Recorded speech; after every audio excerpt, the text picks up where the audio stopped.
Welcome to the Physical Product Movement, a podcast by Fiddle.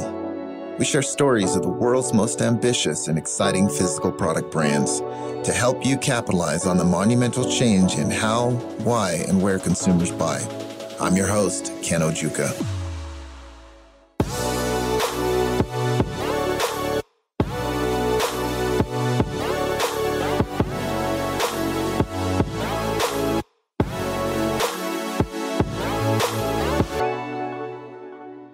In this episode, I speak with Dan Stephenson, co-founder and COO of Daily Crunch Snacks, a product brand focused on superfood-infused sprouted nuts. Dan talks about how he fell in love with the health profile, taste, and crunchiness of their product the instant he experienced it. He shares how that love for product and care for the clean and natural ingredients has shaped their approach to operations at Daily Crunch. Dan talks about the challenges and opportunities of sourcing your own raw materials, how to engage with and work with co-packers, and how to think about your margins for wholesale, retail, and D2C. With years of experience in CPG, Dan had great actionable advice for anyone trying to launch and grow a CPG brand. Enjoy. All right. Hey, Dan, how you doing? Thank you for joining me on the podcast today. I'm looking forward to diving into your journey a little bit. Great to be on here with you, Ken. I appreciate you having us on. Yeah. Where are you calling in from? I'm actually here in Nashville, Tennessee, home of country music and now Daily Crunch Snacks. Oh, very nice. Yeah, and we definitely want to dive into the story of Daily Crunch Snacks and hear where you came from and your journey. But we do like to kick it off with a quote. You told me before that you had two quotes. Do you want to go ahead and share those quotes? Yeah, I think they reflect the journey in CPG. The first one is, everything comes to those who hustle while they wait. That's a Thomas Edison quote. Yeah, very nice. Yeah, and what does that mean to you? Well, to me, it just a lot of CPG is a hurry up and wait mentality, and it feels like you're not moving until everything's moving. So if you're always hustling, you never actually stop moving. Yeah, very nice. All right, and your second one?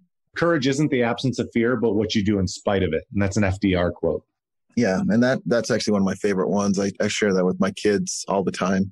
And they play sports, and just being a kid, you get nervous about things or get scared about things. But knowing that even your heroes that you look up to that seem to have everything put together and kind of know it all and have all the skills, even they get scared, but they continue forward in spite of it. Is that kind of how you view it? You know, what significance does that have for you?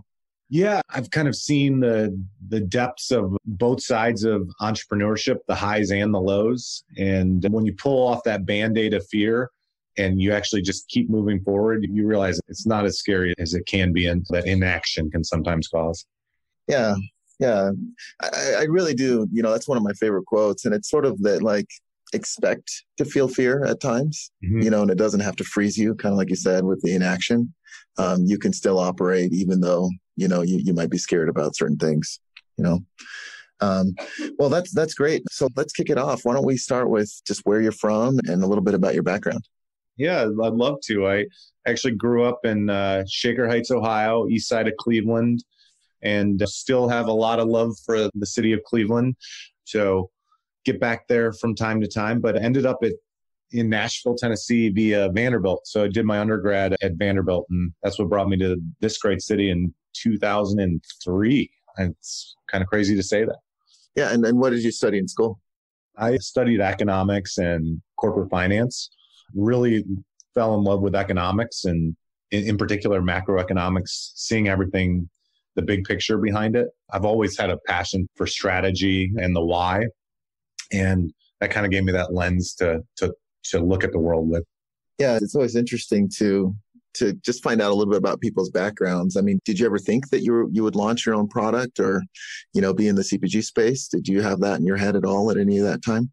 You know, it's funny. I've always knew that I was going to have my own business. I just didn't know what it was going to be. I had a candy business in high school where I would buy wholesale and sell to the kids there and give some of the security guards and teachers to be my protection. But it was one of those things that I love the movement of products and just how distribution works. And so giving me a lens to look at it, the world from a bigger perspective, felt like a great way to approach business before I even launched my own.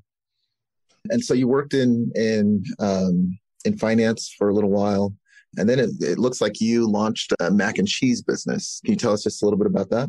Yeah, I always had a passion since I was young for food. And so I was always creating things. And the first thing that I ever made when I was young was mac and cheese. And my mom, I was kind of a precocious kid and told her that I needed an afternoon meal because I didn't like eating breakfast. And after a while, she said, enough is enough. You need to learn how to make it. And I was 4 years old and learned how to make mac and cheese. Well, that came full circle. And I made it as a meal for my girlfriend at the time and now wife, and it's a hit. I knew I had a great creation, and it had habanero and sausage and 4 different types of cheeses and fresh onions and peppers. And that was the Mac Attack. And that's what launched the whole thing. I didn't know what I was going to do with that, except that I just had a passion for food and just wanted to keep sharing it. And so one of the ways that I express who I am to people that are close to me and people that I don't know is through food and flavor. So I love hosting dinner parties, and had a buddy over that had a salsa business and said, you just need to start selling this. And I didn't know what that meant. He introduced me to the director of a farmer's market in Nashville and ran with it from there and started creating my line of gourmet mac and cheeses. Oh, very nice. And it looks like you did that for about 9 years or so. Is that right? Yeah, so I did that in parallel to working in corporate finance for about 2.5 years. I didn't start it with the intention of leaving, but I saw a niche within the natural and better for you product segment for where I could fit in. And so I created this frozen product line that we ended up scaling and taking to about 3,000 doors around the country. Before I even really knew what the industry was, I saw a fit for it, and I loved how consumers can relate with a brand. We were Jif peanut butter people when I was growing up, and my mom always bought Crunchy Jif. And there were several other brands like that resonated, but I saw that repeat purchase and that emotional connection you could create with the consumer. And I always wanted to create that with a product of my own. Okay. Yeah. And I think that we could probably talk in detail about your mac and cheese business and that distribution. I think today, though, we want to focus on Daily Crunch and take us from the mac and cheese business to meeting your co-founders and deciding to launch Daily Crunch. Yeah. So after I left Dan's Gourmet, it evolved into having a food truck that sold the mac and cheese. And so that was its own business. And I had a consulting practice, and I was part of Entrepreneurs organization here in Nashville. And someone in EO, also in EO, connected me with Laurel, who's now one of my 2 co-founders in Daily Crunch. She and her aunt were working on a project with these crunchy nuts called sprouted nuts. And I'd never heard of sprouted nuts, but I knew how to get products to market and build a brand. So we sat down to talk and just hit it off. Okay. And she was in Nashville there? Yeah. So she's in Nashville, and she brought samples of this product when we met. And coming from a food background, for me, taste and texture is everything. And so it doesn't matter how much people will or want something to exist in the world.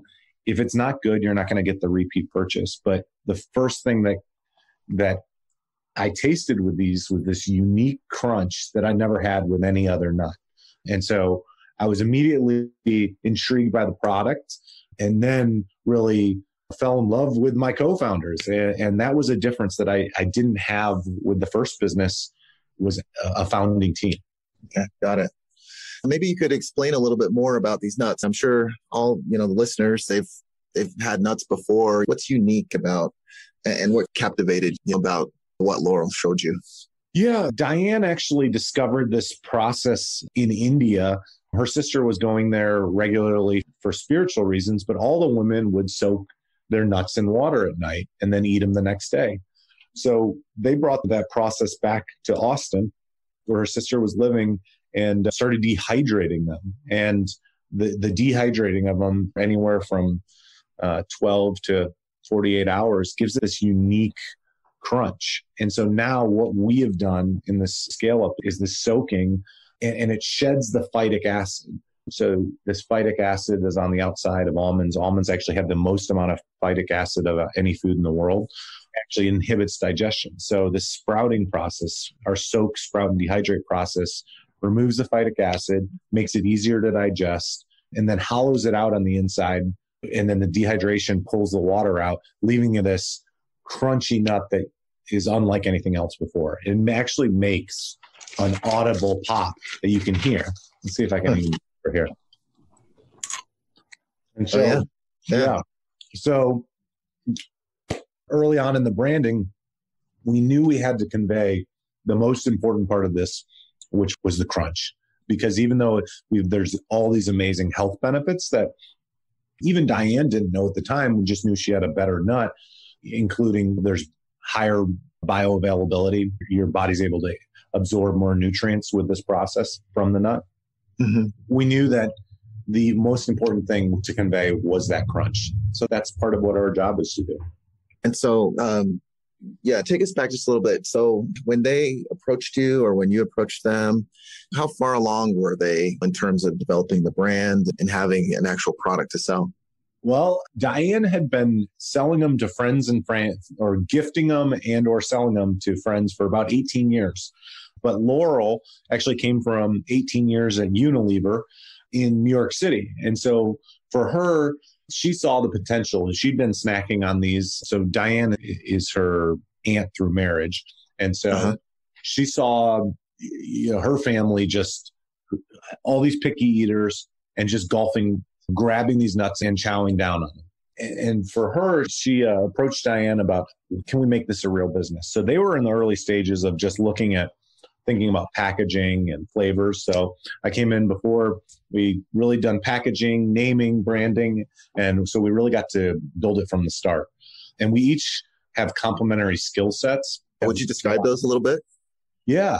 So Diane is extremely creative in the kitchen and has this big personality, loves to share with people, is always hosting, and she's able to get great feedback and test things out and get it in front of people and get people excited.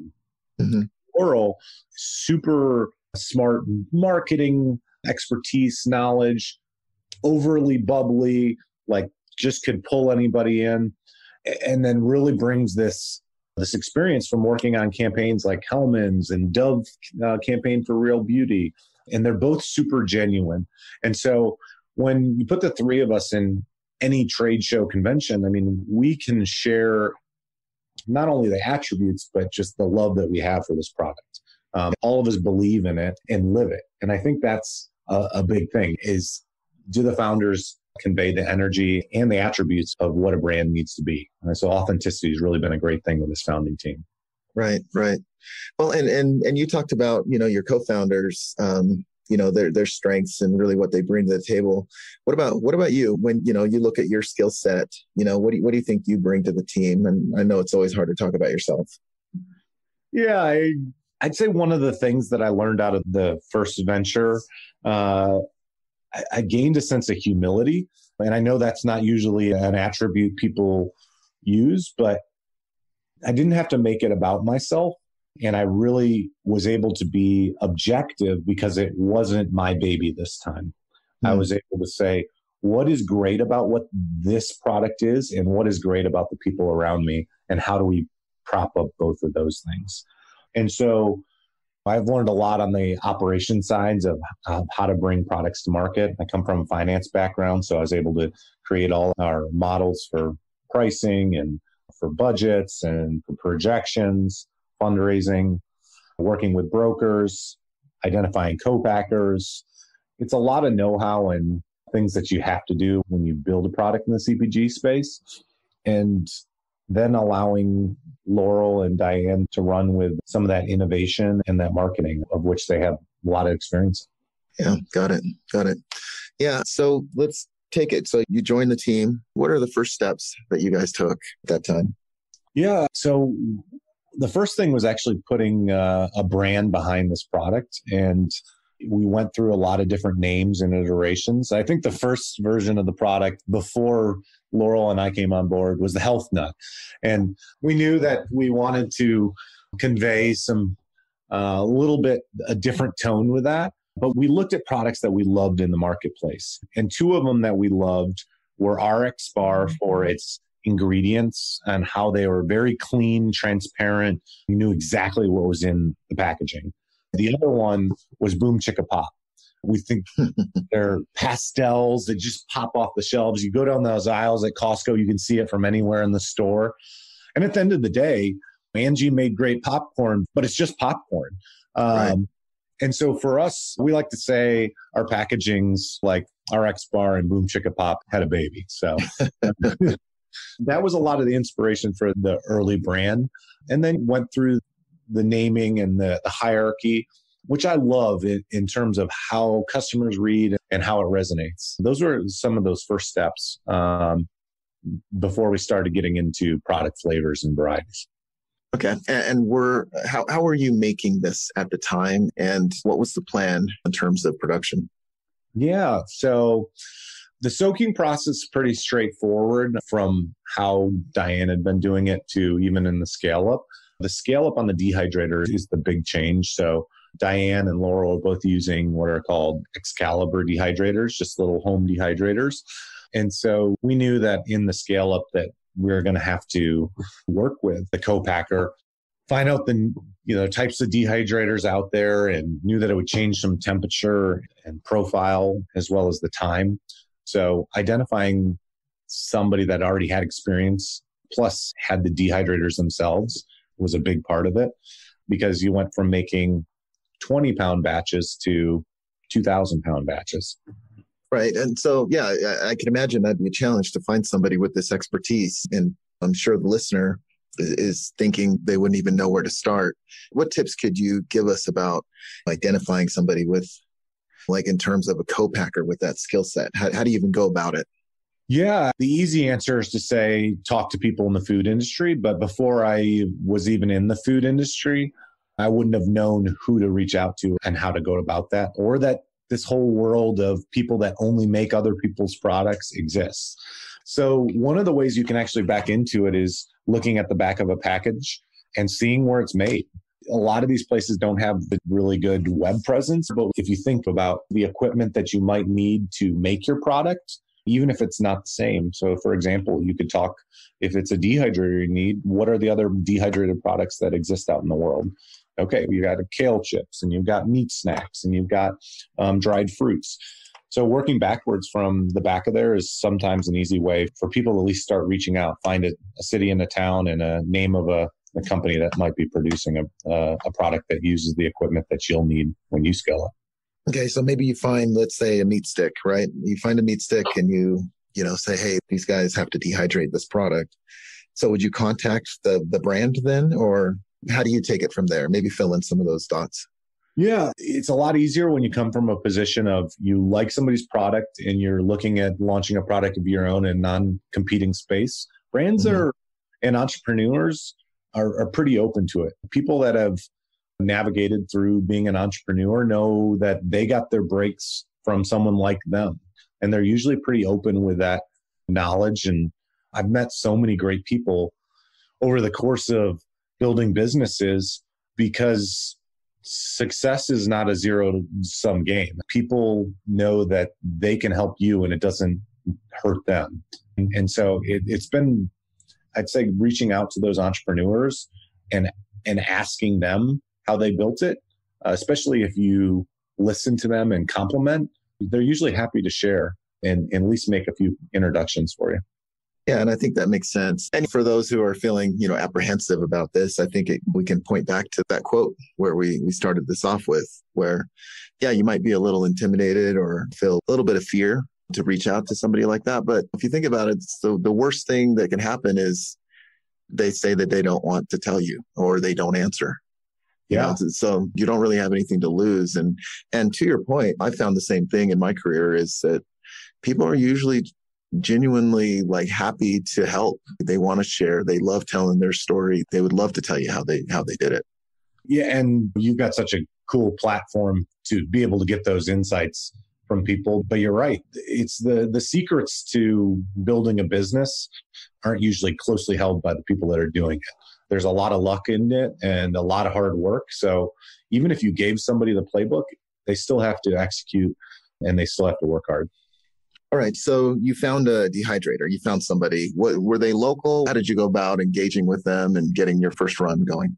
They are actually on the East Coast, and so not local at all and not really close to where almonds come from. We source all of our almonds from Northern California.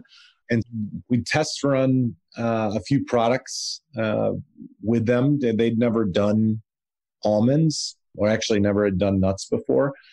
And so learning process was very real for what could go wrong. So I remember one of the batches we ran, I swear, we tried it and we're like, this isn't right. It tastes like Chinese food or something. I mean, we couldn't identify it.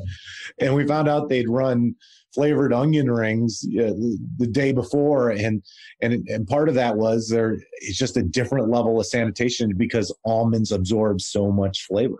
Okay.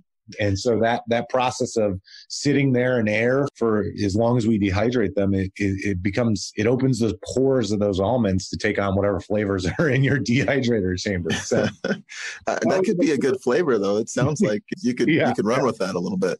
Yeah. As long as these aren't your classic unsalted, clean flavor. Yeah, I agree. There's definitely room for a General Tso's. Yeah, that's funny. And so it sounds like there was a process of experimentation to get your product just right. And to be honest, it sounds like you had some experience with this before from your previous businesses, working with a co-packer. And how do you think you approached it? Maybe some of the things that you did right that maybe you've seen other people, mess up when engaging with a new co-packer?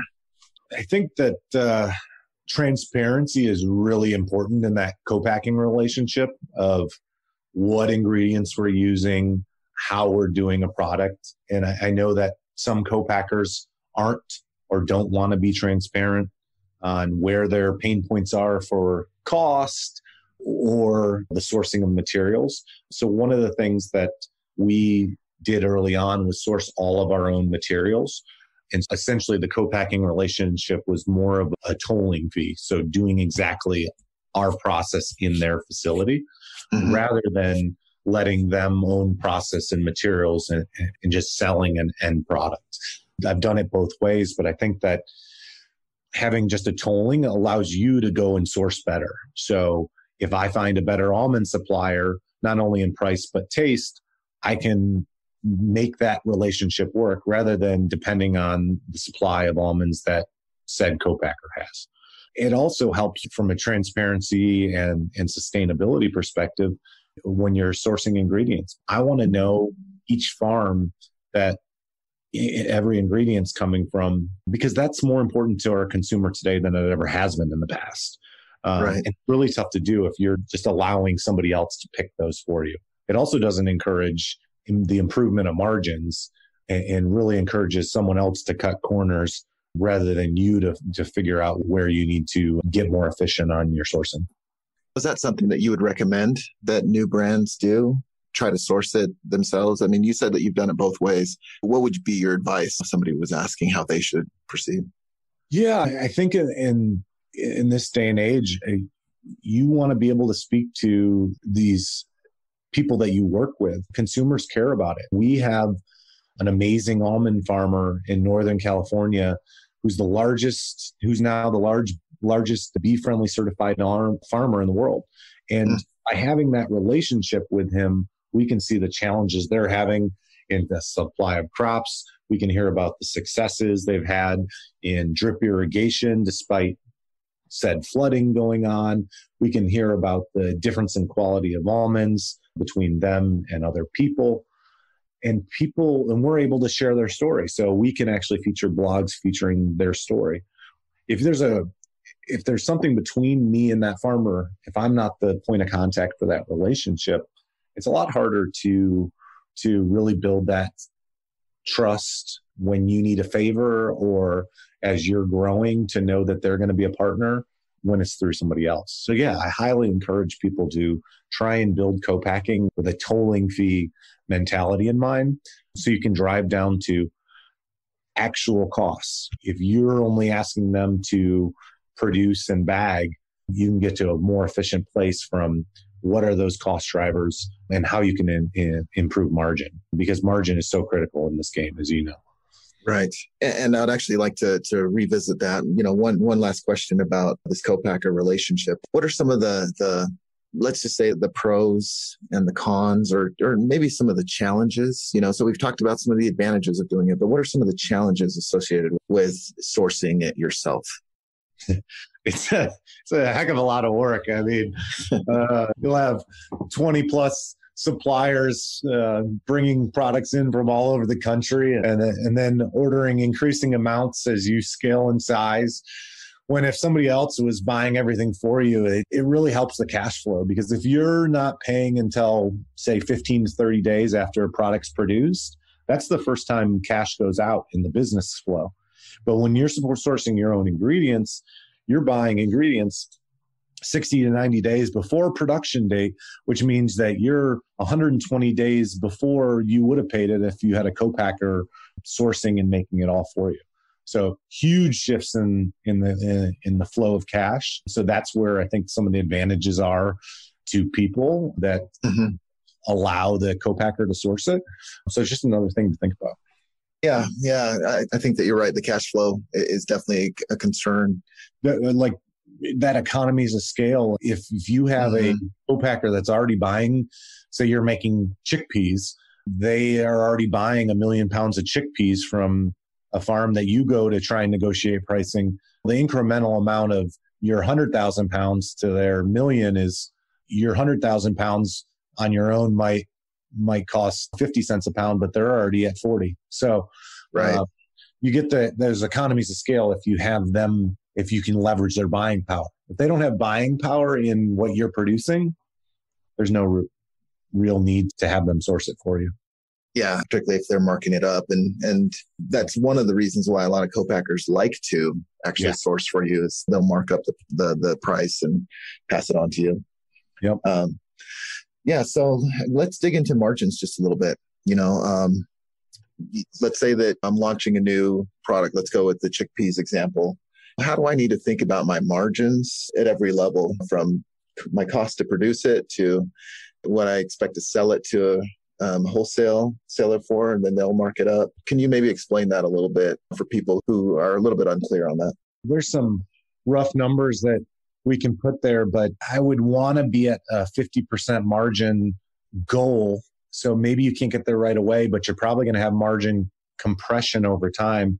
50% margin between what it costs you to produce and what you sell it to wholesaler for. So that gives you some room to promote as well as distribute it and actually put some away for growth. That would be a goal to work backwards from. And then as far as a rough number goes, you can basically take the price you sell it to a distributor for and double it. So if you're selling a product for $2, you might get some more advantageous distribution, but when you go through a distributor, they're going to mark up anywhere from lowest you'll see for a cost plus will be about an 8% markup, but it will go as high as 35%. And then the retailer, once they buy it from the distributor, will mark it up anywhere from 35 to 50%. We're in some outlets, for example, like airports, where airports want to mark up 60 to 65%. So I don't make any more on that sale when you see a product selling for $10 because we're selling for the same price, but the people in between me and that final customer, whether it's the distributor or the retailer, they have varying markups that will generally double it from your wholesale cost to your retail price. Right. Okay. Yeah, I think that those rough numbers are really helpful. And how do you think about that in terms of pricing on your own site? So going D2C is a very popular way to go to market. How do you think about pricing on your own site? Well, I think one of the most important things you can do before you launch is really look at your category. Take a hard look of what else is out there. And you don't want to be more than 20, max 30% higher than what's in your category. There's obviously examples of brands that have been able to do it, but a lot of times the way that they found success was changing the form factor to be able to be in a more cost attractive price for trial. And one of the clear examples I'd say is Justin's. They were a nut butter before nut butters were gaining in popularity. So the idea of an $8 to $12 nut butter when you're next to Jif at $4 was a really tough proposition. But they ended up putting single packets out there that they could put in that next to it so that people could try it and know that something was worth paying a premium for. So right. I like really analyzing a category to see, am I within 30% of the other options in there? Because if I'm more than 30% off, it's going to be tough to even get the trial going. Understood. Okay, so let's talk just a little bit about the number of SKUs you guys launched with. I see you've got, 4 or 5 different flavors now that you've got on your site. Is it more than that? We've got different bundles, but right now we've got 5 flavors in 2 varieties. So the first 3 were our classic sprouted almonds, which actually won the Good Housekeeping Snack of the Year award last year. Nice. And, congratulations. Thank you. Very proud of that one. And then we also launched with our cherry berry nut medley. So it's blueberries and cherries with sprouted almonds, walnuts, and cashews. So kind of trail mix, but in an elevated sense. And then the third one is our coffee soaked sprouted almonds. So instead of soaking in purified water, they soak in coffee and take on that rich Arabica coffee notes. And so those were the 3 that we launched with last March at the start of the pandemic. Wow. And if you had to do it all over again, do you think that was a good strategy, launching with the 3? How did that work out for you guys? 3 is the minimum number that I would ever launch a line with. I'd say 3 to 5 is a great place to be. 5, you probably get some cannibalization for a new brand. I'd say 4 is a pretty happy number where you show that you're more than just a one-trick pony, and you also get a little bit more room on a shelf. And I say on a shelf, launching in a pandemic, there weren't many shelves you were going for. So it's more e-commerce offerings, but people want to have ability to try different products when they order from you, or else they're probably just going to find you on Amazon if you've only got one product. Right. Okay. So let's dig into that a little bit. You guys launched in the middle of the pandemic, pretty early in the pandemic. How was that? And what were some of the challenges and what are some of the advantages from launching at that time? We launched March 4th, National Snack Day, and we were supposed to be at Expo West. And that didn't happen. We got the emails and notified that Expo was canceled. So that was the start of what changed everything for everyone, but really took us back to the drawing board. And I didn't know at the time how much it would affect all trade shows being canceled for the rest of the year and even into this year, everything going virtual, people not leaving the house, working from home. What we have is, we have a grab and go mini size and as well as a 5-ounce pantry. You had to think about the changing use cases and how you're going to advertise that to people. So all the reviews being canceled meant that we were really going to have to focus on getting it to people at home. So how could we find them and how can we connect with them? So that really became the shifting focus for us. So I'd say the first 3 months were kind of a friends and family launch. We launched on our website, but then in June, July, we launched on Amazon. 2 of our 3 products that we released were the top SKUs in the almond and the trail mix categories. So it awesome. that was a fun way to come out and share it with the world. Yeah. And so you mentioned try to connect with people, and I assume on social and online, was there anything specific that you guys did that you felt worked well? We reached out to a lot of people. I knew some people in the industry, and I'd say one of the things that Diane and Laurel are awesome about is they're not afraid to pick up the phone, shoot somebody a message, and just share, hey, look at our awesome product. Check it out. We'd love to send you some. And so we made some great connections early on, and it's contributed to some of that PR that we've gotten. We've won 5 awards in the first year of being in business, and we've gotten some fantastic PR. And I'd say when you aren't scared and you're excited about what you're doing, people want to hear that story anyway. And then when the product is good and the team is driven, people want to share it. And so I think that's where that PR connects. And that really started helping us accelerate. Nice. And yeah, coming out of COVID, what are the plans? What are you guys looking forward to?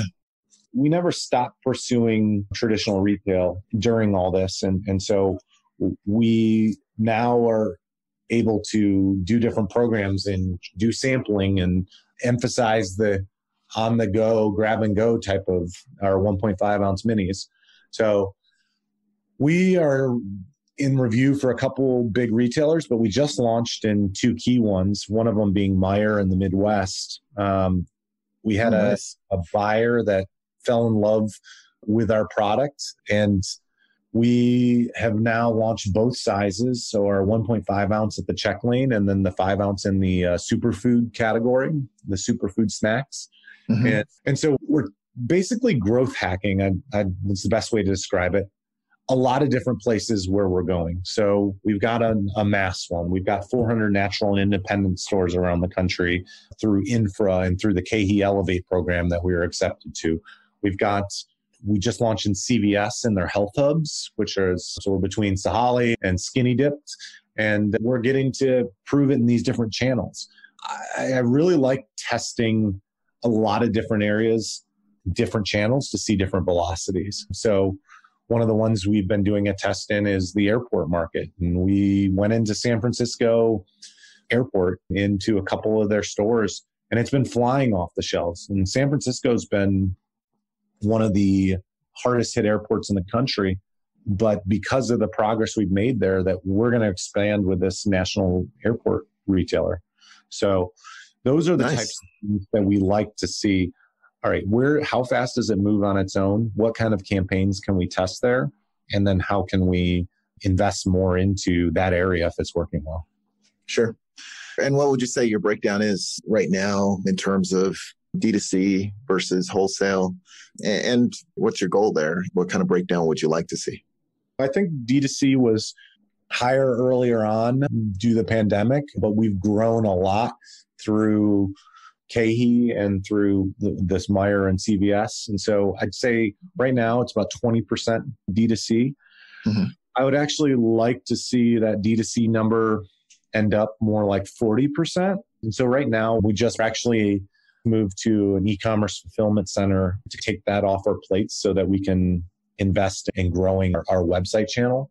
So while we do fulfill by Amazon, and that becomes pretty hands-off on the actual fulfillment side, we've been fulfilling our own on the, I'd say, less than half pallet size. And that I think we've now turned over to another partner that allows us to focus on building that brand and growing in all those areas that we want to be in to get up to that 40%. Oh, nice. So one of the things that I really like about your brand is that you guys have this mission, this mental health mission. Can you tell us just a little bit about that and how it came about? Yeah, we have a mission around mental health awareness. So one of our co-founders, Diane, lost her son about 7 or 8 years ago to suicide when he was at the University of Michigan. Mm. He was suffering from bipolar disease and was going through more than anyone knew and needed an outlet for connecting with other people to know that, like, how deep that hurt was. And so one of the things that her family came out of this was developing the Wolverine Network at the University of Michigan for the support network. And so the support network is a peer-to-peer network that helps students connect with each other to reduce the stigma of mental health and find help. And we believe as a company that there's a real connection between what you eat and how you feel. So beyond the support network being a great group and reducing such a critical age for when mental health issues really pop up during those college years, we really feature people that are open with their mental health struggles, because we all have them, and it's okay to not be okay. And that's it's one of those things that the stigma still exists. And what we want to do is keep reducing that stigma. People have been open and honest with their struggles with weight or disease, but mental health has been one of those that the stigma has not been removed. And Mental Health Awareness Month was May, and we did a matching for the support network. And we got donations from people all over the country. Not only donations, but we have buyers that we've met with and people that we've met with and customers that say how much what we're doing really makes a difference, because everybody has someone in their life, even if it's not them personally, that is dealing with mental health issues. That's been a real rewarding focus of building this business as well. Yeah, good for you guys. It's a great cause. One of the things that at least I'm hopeful that we take from COVID is a little bit lessening of that stigma for mental health. I think people have struggled during this pandemic and in many different ways. And it's heartening a little bit to see people be able to express that and open up a little bit about it. You know, I know we're not there yet. It's a long way to go, but hopefully we've made a little bit of progress there. Yeah, that's our hope. And I think that our part as a brand that is getting great, PR and social following is that we can share the stories of people that are overcoming it and okay with not being okay. Mm-hmm. And it's so cool to hear about how not only the support network, but the brand is helping shine a light on some of that. Oh, that's great. That's inspiring. Yeah. Let's switch to the quick fire round. Before we actually started recording, me and you were talking for a little bit and I realized we could talk forever. Let's wrap this up here. We'll go to the quick fire round and then get a few parting words from you. So 4 quick questions. Just tell me the first thing that comes to your mind. All right. What's one tool or resource that has helped you the most in your current career? Fiddle. Is that even a question? No, hey, I love that answer, of course, right? So, no, I've been building models and spreadsheets with both costings and inventory flowing in and out.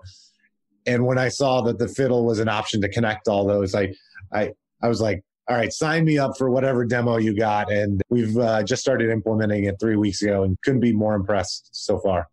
No, that's awesome. That's awesome. And we're very open to your feedback, especially with your experience, modeling costs. And, we'd love to bake some of those learnings into the product to help other people. I've got one. Building an AI predictive nature out of it. I talked to Morgan and I've dropped that one on him, but I'm going to drop it on the podcast to put the pressure on you, Ken. Okay. We'll get right on it. What's one book that you could recommend to people? Shoe Dog by Phil Knight. I absolutely love that book. Oh, I've never written a letter to anyone after reading a book, but I wrote a letter to Phil Knight of Nike. I mean, it is the most incredible story of entrepreneurship and the real struggle behind it. It's so raw and open that I was compelled. I had to reach out to Phil. That's awesome. Yeah, I listened to it on Audible. Yeah. And it's one of the few books where I finished it and immediately started it all over again because I liked it so much. That speaks to it. I mean, if you're even if you're not an entrepreneur, but if you're an entrepreneur, hands down, it's a must read, must listen. I mean, it is so powerful. Yeah. And I think it touches on, it touches an entrepreneur in an interesting way because we all know Nike and we know just what a force that brand is. And then hearing the story of the humble beginnings and the real struggles that they went through in the very early days. Oh, I mean, it's amazing. Bankrupt 3 times. I mean, Ken, did you think there was a chance that Phil Knight could write a whole book that doesn't talk about Michael Jordan? That doesn't cover Michael Jordan? I mean, yeah, no kidding. I didn't think that was possible, but that's the reality of the Nike that he built, which I didn't even know about. Yeah. No, great book. What is one piece of advice that you give your 21-year-old self? Follow your passions. Don't focus on the world's perception of you and don't be afraid to fail. So just follow those passions and see where they take you. And who's one person in the world that maybe somebody that you look up to that you would love to take to lunch? Man, I'd love to go to lunch with Richard Branson, because I think lunch could turn into skydiving or kite surfing pretty quickly. Yeah, and not to mention he'd have a thing or two to say about brand, and you'd have a little bit. Yeah, exactly. But if you could do it from 14,000 feet, it might be even more impactful. Are you a skydiver? Have you done that? I've done it a couple of times. I wouldn't call myself a skydiver, but I'm kind of a thrill seeker. So whatever's available to me, I'm going to say yes to. My buddy took us all to race C8 Corvettes last week in Bowling Green, and that was the most recent thrill, and it was fantastic. I'll race Corvettes. I don't know if I'll jump out of a plane though. I'm not that brave. Let's say that. So. You don't know what you can do until your wife looks back and tells you to man up. Yeah, that's funny. All right. Hey, Dan, I appreciated the conversation. I think that there's some really good lessons in this. What advice would you give to other entrepreneurs, other people that are in the CPG or physical product space, maybe other food entrepreneurs? What would you say to them? I'd say surround yourself with people smarter and more experienced than yourself. I know that can be intimidating sometimes, but just defer to them, and if you can be around them. And then when you get in that moment, listen more than you speak. If I can be around people that have great experience, if I shut up and listen, I'll probably get a lot further. Yeah, awesome. Well, that's a great place to leave this off. I appreciate you taking the time and jumping on with us, and wish you the best of luck with Daily Crunch. Appreciate it. I appreciate it, Ken. We'll talk soon. All right. Talk soon. Bye. The Physical Product Movement Podcast is brought to you by Fiddle. To find out more about Fiddle and how our industry-leading inventory ops platform is giving modern brands and manufacturers full visibility into their inventory and operations, visit fiddle.io. And then make sure to search for Physical Product Movement in Apple Podcasts, Spotify, Google Podcasts, or anywhere else podcasts are found. Make sure to click subscribe so you don't miss any future episodes. On behalf of the team here at Fiddle, thanks for listening.